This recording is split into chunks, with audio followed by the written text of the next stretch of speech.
That watch belonged to my son. Vivian Ashford's voice did not rise. It never did. That was the thing about her. She did not need volume. She had spent 40 years learning that quiet was more dangerous than loud. And every person in the Kingsley ballroom that evening understood it.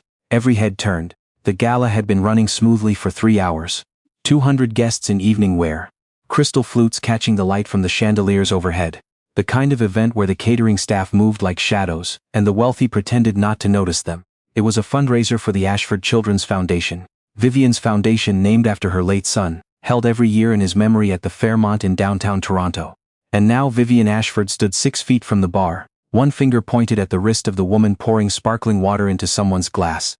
Her name was Petra Sorel. She was 31, wearing the hotel's standard black and white server uniform, her dark hair pulled back. She had been working this event since 4 in the afternoon. Her shoes hurt. She had a daughter at home with a babysitter she could barely afford. She had not expected this. Petra looked down at her own wrist. The watch was there, as it always was. A man's watch, slightly too large for her, worn loose the way her grandmother used to wear it. Tan leather strap, worn smooth, simple white face, the kind of timepiece that looked like it had survived several decades and several lives. She looked back up. Vivian Ashford was 67 years old, and she looked exactly like what she was. The widow of a real estate developer, whose name appeared on 3 hospitals and a university wing. She wore gray silk and a single strand of pearls. She had not raised her voice once, and yet every conversation in the ballroom had stopped. "Ma'am," Pet said carefully. "This was my grandmother's." Vivian's expression did not change. "I know exactly what it is," she said.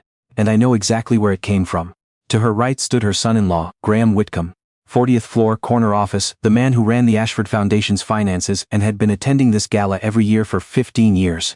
He put a hand on Vivian's arm. She did not look at him. To Petra's left stood the event manager, a man named Hugh, who had already begun moving toward her the way a person moves toward a fire extinguisher. Not because they want to get closer, but because they feel they have to. The sparkling water was still in Petra's hand. She set it down on the bar. "I'm sorry," she said. "I think there's been a misunderstanding." "There hasn't," Vivian said. Graham leaned down slightly toward his mother-in-law. "Vivian, let's take this somewhere quiet." "No." The word came out of Petra's mouth before she had decided to say it.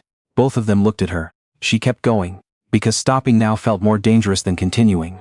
She said it in front of everyone. "I'd rather answer in front of everyone." Something shifted in Graham Whitcomb's face. He looked at her with the expression of a man who was recalculating. Vivian looked at her the way a person looks at a door they expected to be locked.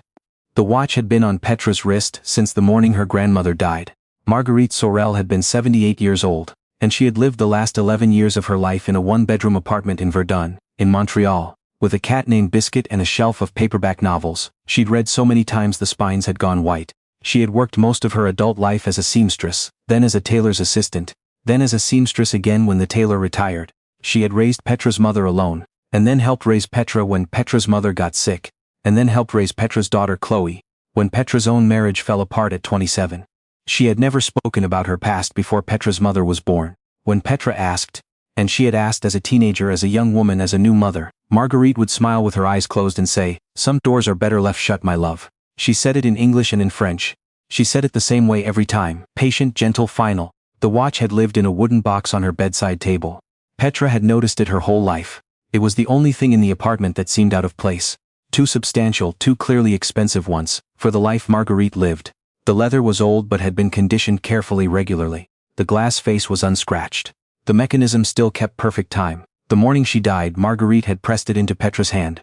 "This comes to you now," she'd said. Her voice was thin. She'd already stopped eating. Grand Maman. Petra had tried to give it back. "Non." Marguerite had closed Petra's fingers around it. "It was always going to come to you. I kept it all these years because it needed to get somewhere. You'll understand someday." 3 days later she was gone. That had been 2 years ago. Petra still wore the watch every day, even to work. Especially to work. Because on the days when hotel guests looked through her like she was part of the furniture, she would feel the weight of it on her wrist and hear her grandmother's voice, clear and steady. "You are not invisible to the people who matter." "My son's name was Oliver," Vivian said. She had not moved. The ballroom around her had gone perfectly still. "He died 8 years ago. He was 34. No one spoke. Petra said quietly. "I'm sorry, he wore that watch every day from the time he was 22. Vivian continued. "I gave it to him myself. It had been his grandfather's. And when he died I was told it could not be found among his belongings." Her eyes stayed on the watch. "I have been looking for it for 8 years. Petra's throat tightened.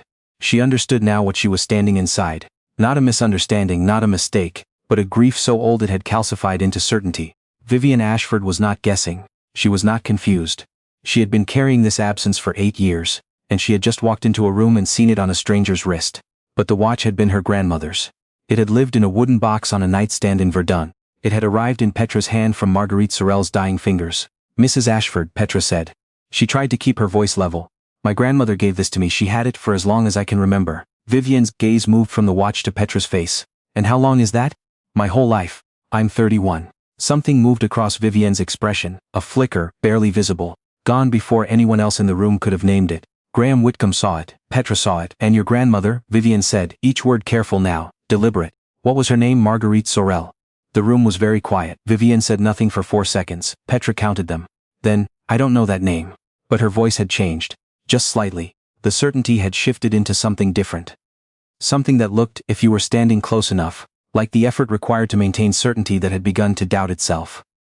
Graham Whitcomb looked at his mother-in-law with an expression Petra couldn't fully read. Hugh, the event manager, stepped forward. "Perhaps we could all move to the back office." "I'm not going anywhere," Petra said. "I haven't done anything wrong." She heard someone near the edge of the room draw a breath. She didn't look. She kept her eyes on Vivienne Ashford. "Mrs. Ashford," she said, "I understand this watch means something to you. I can see it does. But it meant something to my grandmother too, and she gave it to me when she was dying. That is not something I'm willing to pretend didn't happen." Vivienne looked at her for a long moment. "Take it off," she said. "Let me see it."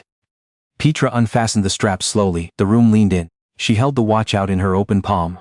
Not offering it exactly, presenting it. The way you'd hold something fragile in front of someone who needed to look but not touch. "You can see it from there," Petra said. Graham made a sound that might have been surprise. It might have been something else.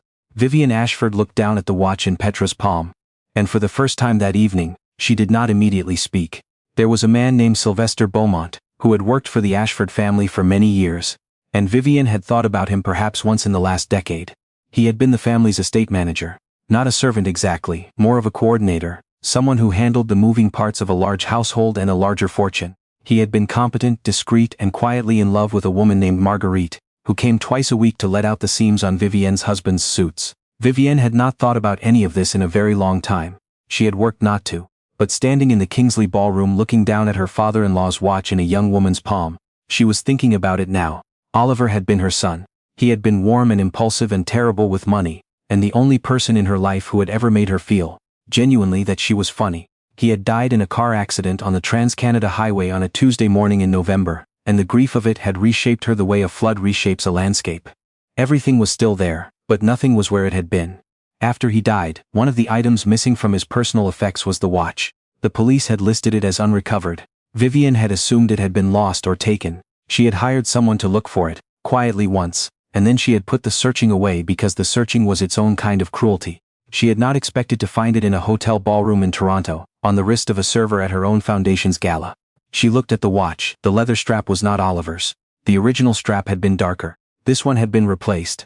Sometime in the past, she couldn't know when, with something similar but not identical. That was the first thing she noticed. Then she looked at the case. The small dent near the 2 o'clock position that she had been looking for was there. She felt her chest tighten. But there was something else. On the back of the case there had always been an engraving. Her father-in-law's initials, H.A. Henry Ashford. Vivienne knew exactly what it looked like. She had touched it 1,000 times. She looked at the back of the case now in Petra's palm. The engraving was there. But below the initials in smaller, older-looking script was something she had never seen before. "For M with everything I couldn't say B." Vivienne went very still. Graham stepped forward. "What is it?" Vivienne did not answer. Petra had not seen the look on the older woman's face change yet. She was watching Graham, who was watching his mother-in-law with something new in his expression. Not concern, something older and more private than concern. "Mrs. Ashford," Petra said carefully. "Is there something on the back?" Vivienne looked up. "Who was SB?" she asked. Her voice was barely above a whisper. Petra blinked. "I don't understand." "There is an inscription," Graham said, and his voice was strange, flat and controlled in the way voices go flat when the speaker is trying not to reveal that the ground has moved under them. "On the back of the case." He looked at Petra. "Did you know it was there?" Petra reached for the watch. Vivienne did not stop her. She turned it over in her fingers. "For M with everything I couldn't say." SB. She had never seen it. She had worn the watch for 2 years and never thought to look. The strap had always covered the case back when she wore it. Her grandmother had never mentioned it. Her grandmother had never mentioned any of it. SB. Petra looked up. Something was beginning to form at the edge of her understanding. Not a complete thought yet, just a shape, a shadow. "My grandmother's name was Marguerite," she said slowly. No one spoke. Marguerite Sorel. She kept going even though her voice had started to feel unsteady. She never talked about her life before my mother was born. She never talked about where things came from or why she had them. She just. Petra stopped. She just had this, my whole life. Graham Whitcomb looked at Vivienne. Vivienne looked at the floor. SB, Petra said again. Who is SB?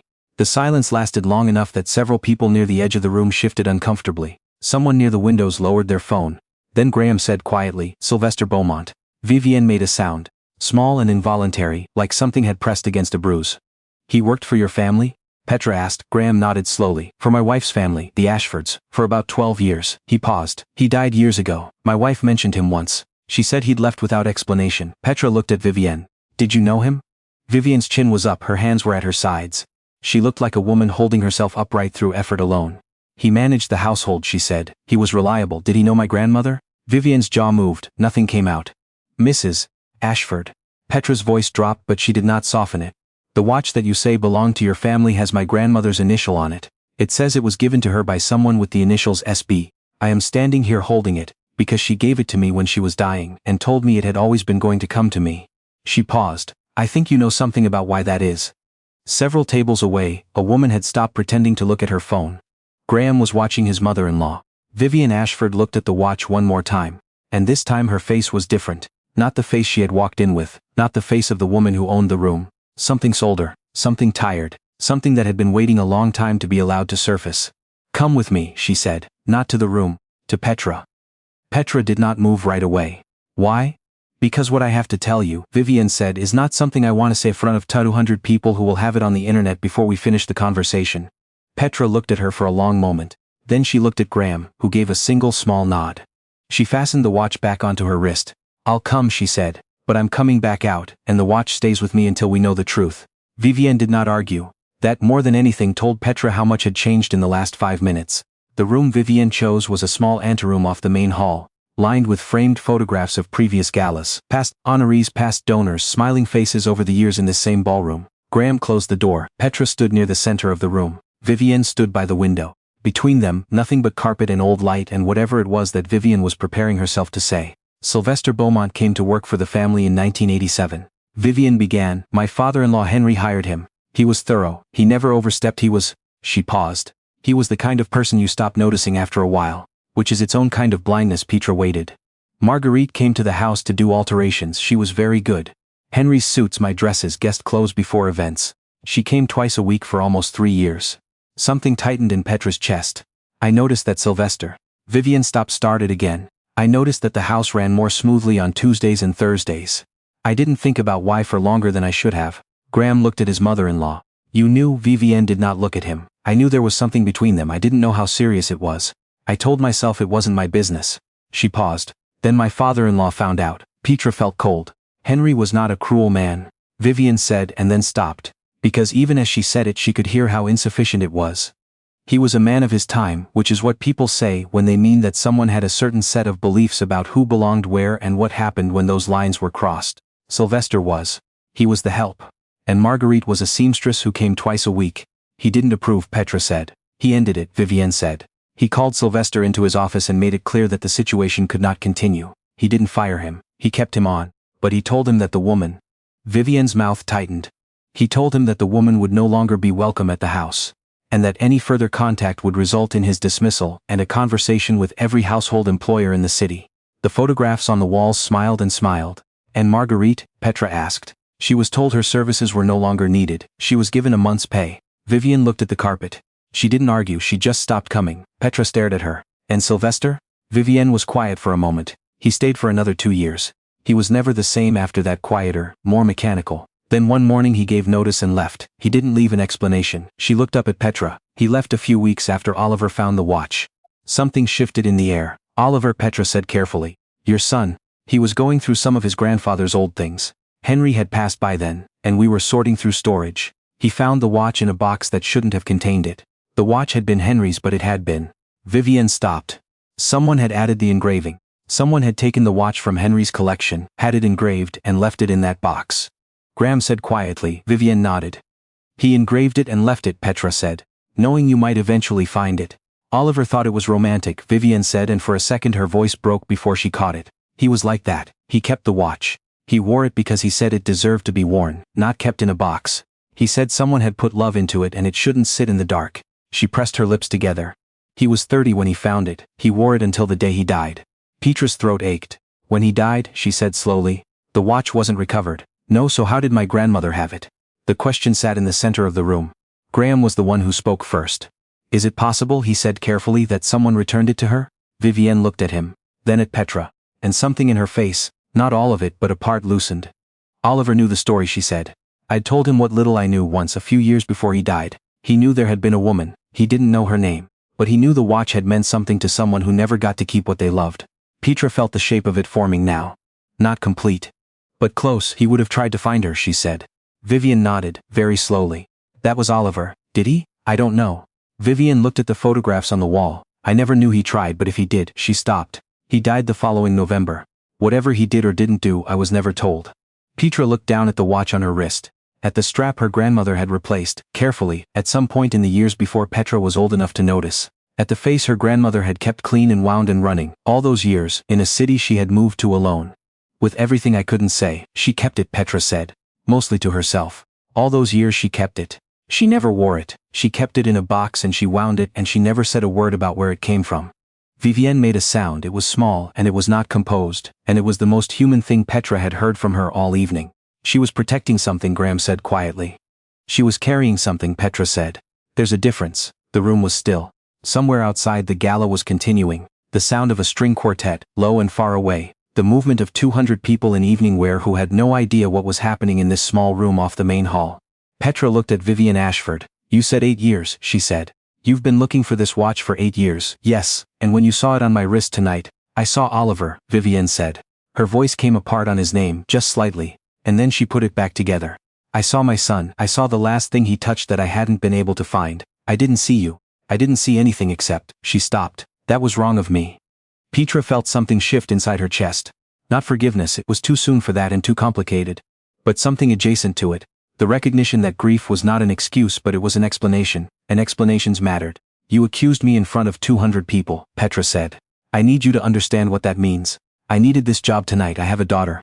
I couldn't afford to lose a shift over this, let alone, I know. Vivienne said it before she had finished. Then, I know. And I was wrong. Graham looked at his mother-in-law with an expression Petra hadn't seen on his face all evening.